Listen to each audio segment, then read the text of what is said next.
Hello, so this is a talk about cross-site teamworking that I gave at mcrtechnights, held in Manchester in the UK at the start of December 2014.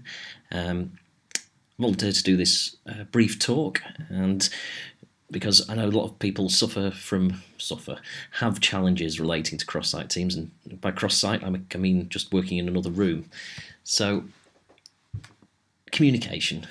We'll kick off with that word. It's a fantastic word, and how often you've been told it's been really, really important to communicate, because it is really massively important. And when I started, there were 10 others in the office that I was in, and it was dead easy. And I'm not saying it was perfect, but I never even thought about it. It all just happened. So fast forward a few years, and the office was a bit bigger, and it all seemed a lot more difficult. And now I did think about it, but I just assumed it was the way it was in larger organisations. So fast forward a bit more, worldwide organisation, R&D split across 6 sites, my team split across 3/4 sites, and we just had a lot more meetings. And the posted reason was to make sure everybody was on board or on the same page or informed. And I've been through phases where I racked up 30 hours of meeting in a week, and that's meetings with colleagues and not customers or users. And several of those have just been status meetings where we discussed why there was a lack of progress, and then we arranged the next status meeting to discuss that. And I'm sure we've all had the occasional pointless meeting. So I took a step back and considered what we needed to share in order to be productive. And I came up with status, tasks, assets, artifacts, all this kind of stuff that we needed to share as a team. And then I looked at tool options outside our current set. Now, there are a lot of great options out there because I wanted to replace our mostly highly offensive, horrible IBM tools with UI designed in around 1968, which by that I mean that's the absolute latest IBM stuff, and I'm probably not sure I should record that, but it is awful. Anyway, so I tried to find new, better tools that wouldn't get in the way.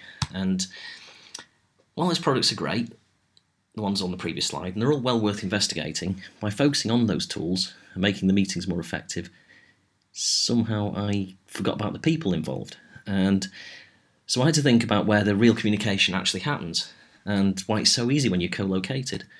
And I realised it came down to tea or coffee or lunch, and everywhere else people just have a chat because those conversations just never stop happening. People just naturally talk and communicate, and there's so much more communication that goes on around body language, all those kind of things that you just miss on those cross-site team workings.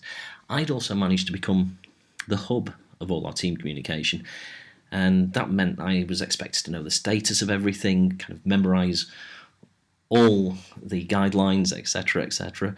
And that was awesome for the control freak within me, but another word for that would be bottleneck. And I had my own project work to do as well, so I had a bit of a redesign. And the idea was to get the team to work more like a peer support group. Did this by trying to encourage the rest of the team to get together whenever they needed to without me.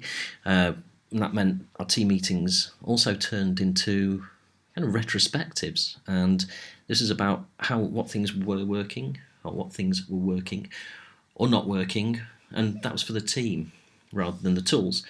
And I also wanted to create an open forum, particularly for the remote folks, to get them to trust that they could make design decisions and that those decisions were backed up, and also to try and steer towards instant communication mechanisms. Now this is tooling again, but to get as much as possible people feeling that kind of connectedness that you get when you're co-located.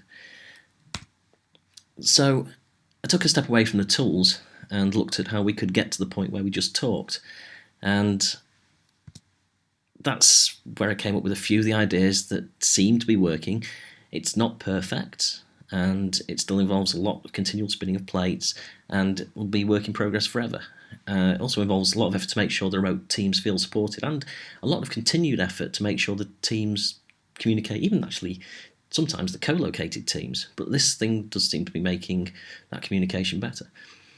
Now, I'll just reiterate the retrospective. It's really great to sit down with everybody and ask them what's actually working and not working about the communication mechanisms that you are using, and just keep talking. So thank you very much, and yeah, all good. Take care.